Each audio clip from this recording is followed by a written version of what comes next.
Kita udah bicara dengan pihak bank, jangan beli SRB atau SBN. Peruntukannya untuk apa berarti? Suka-suka banknya. Ada bank syariahnya kan? Oh, ada bank syariah. BSI kan? BSI.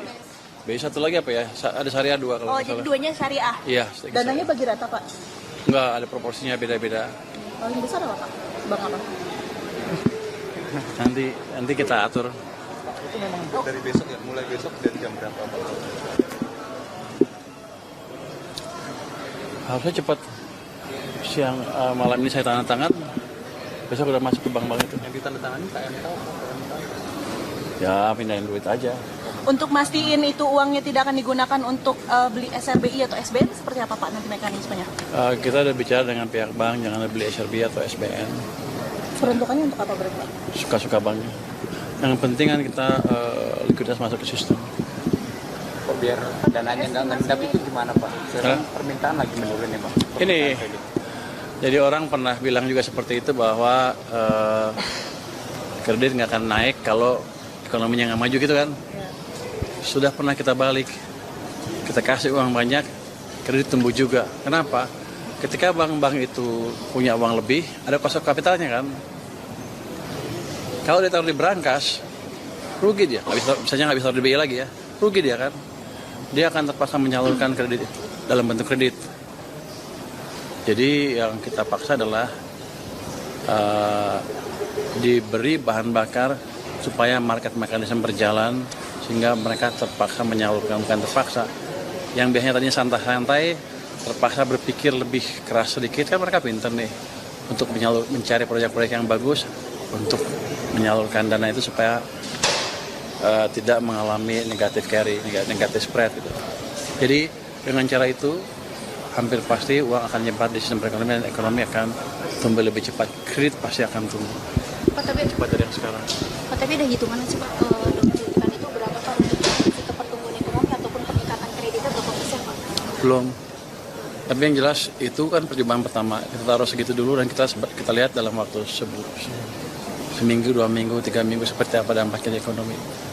Kalau kurang tambah lagi. Pak, 200 T itu apa ya, Pak, rasionalnya? Kenapa 200 T? Karena uang saya sekarang ada di BI ada 440 triliun. Saya kurangin separuh. Itu aja daripada nongkrong itu. Tapi nanti kalau kurang kita bisa tambah lagi. Dan kan uang kita tambah terus kan. Masuk, ada pajak segala masuk lagi ke sistem.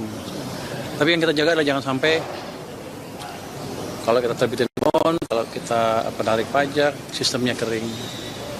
Pas soal belanja yang seret terus itu permasalahannya apa sih, Pak? Dan solusinya gimana, Pak? Kalau belanja yang seret macam-macam, ini kan ada beberapa kementerian baru kan, yang mungkin sebagian masih belum terbiasa. Saya nggak tahu yang mana detailnya, tapi nanti akan kita dampingin. Pertama mungkin kita kirim orang dari keuangan untuk membantu mereka kalau nggak bisa proses surat-surat segala macam ya. Terus kalau nggak bisa juga kita dampingin. Nanti secara reguler, kementerian lambat saya akan datangin dan meeting dengan mereka dan jumpa pers di depan teman-teman wartawan semua kenapa lambat supaya semuanya bergerak lebih cepat karena kan Anda yang nanya nanti. Pak, kabar bayar.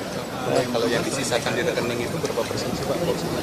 Ya. Ada yang perubahan selain TKD apa TKD aja di kita? Udah diumumin ya ditingkatinnya? Oh, kisi-kisi. Saya belum tahu itu baru kisi-kisi, nanti kalau diketok banggar baru kita umumin ya. Tapi akan ada perubahan yang besar pasti Pak. Postur, defisit. Apa? Defisit itu akan berubah nggak, Pak? Ada perubahan sedikit pasti. Karena kalau kita lihat di anggaran juga harus meredam kan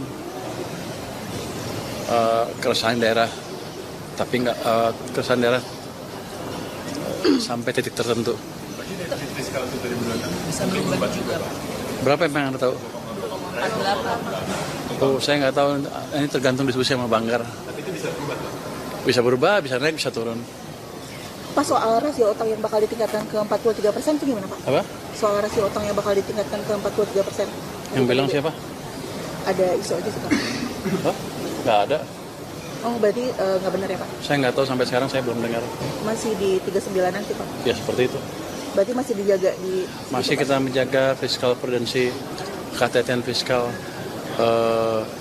Fokus saya sekarang adalah membuat anggaran yang ada atau yang nanti 2026 itu dampaknya optimal dulu buat ekonomi, nggak ada yang nganggur, penyerapan anggaran tepat waktu, dan uang yang kita serap tidak mengganggu sistem perekonomian.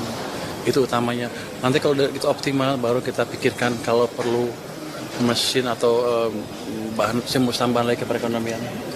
Itu dulu. Kalau sekarang kalau misalnya saya kasih uang lebih banyak, padahal kementerian belum bisa nyerap, kan nggak ada gunanya. Tahun ini optimisnya ekonomi tumbuh berapa Pak? Oh, saya baru 3 hari, saya hitung dulu ya. Tapi Lebih dari 52 Pak, dari target? Bisa? bisa mendekati itu. Mendekati 5,2%. Sekarang kan bulan apa sekarang bulan September, Oktober, November, Desember kan tinggal 1 triwulan kan. Anda lihat aja begini, seandainya nggak tercapai pun, seandainya triwulan keempat nanti tumbuhnya lebih cepat, saya yakin akan lebih cepat. Itu tanda-tandanya bahwa ekonomi kita sudah melewati titik terendah dan ke depan akan bergerak lebih cepat lagi. Itu yang paling Dorongannya penting. dari 200 triliun lagi apa akan ada dorongan-dorongan lain Pak? Apa? Dari dorongannya dari 200 triliun yang tadi atau nanti ada kebijakan lainnya Pak ke depannya? Insentif atau Itu dulu kita memastikan sektor swasta jalan, nanti kita lihat butuhnya berapa lagi. Kita pelajari dampak.